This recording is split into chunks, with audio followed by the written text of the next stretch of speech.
Le Québec connaît un été particulièrement chaud cette année. Heureusement, les gens peuvent compter sur les plages pour se rafraîchir. Il y a beaucoup moins de fermetures également en raison de la bonne qualité de l'eau, une situation qui est répétée un peu partout au Québec. Et cette bonne nouvelle tombe à point pour la finale des Jeux du Québec à Trois-Rivières. Les épreuves de triathlon et de nage en eau libre ont pu se dérouler comme prévu dans la rivière Saint-Maurice en partant de la plage de l'île Saint-Quentin qui a généralement plusieurs fermetures durant l'été.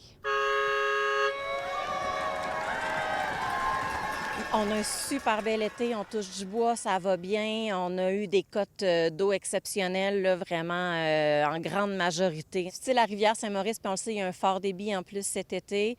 Déjà, c'est une rivière qui a un débit assez rapide. On parle d'en moyenne 700 mètres cubes seconde, donc l'eau va vite. Ce qui fait aussi qu'elle peut changer rapidement. Donc, même si un matin, la qualité de l'eau est pas bonne, ça se peut que ça change au courant de la journée ou inversement. Comment est-ce qu'on s'assure justement de la qualité de l'eau, que ce soit sécuritaire pour les jeunes? La qualité de l'eau est prise. La ville le fait depuis des années. On a un modèle prédictif. Il y a des tests d'eau qui se font 2 fois par jour au minimum.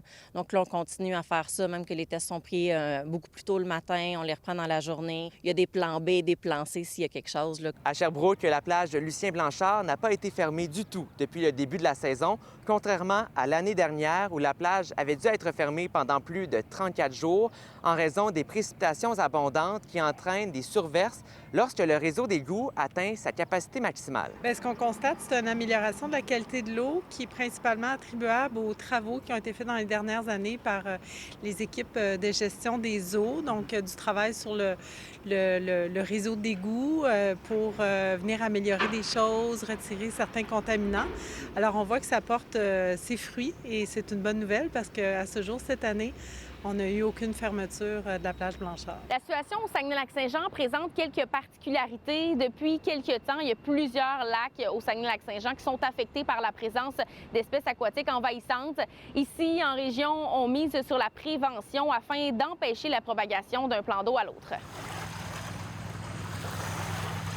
Au Saguenay, il n'y a pas de lac de fermé. C'est sûr qu'au Saguenay, on a détecté l'année passée du myrophile haipi, l'espèce envahissante à Saint-Félix-d'Otis. Au niveau du lac Saint-Jean, la qualité de l'eau va quand même assez bien, généralement partout. Évidemment, localement, on a des petites problématiques ici et là. Parfois, il y a des plages qui vont être fermées temporairement.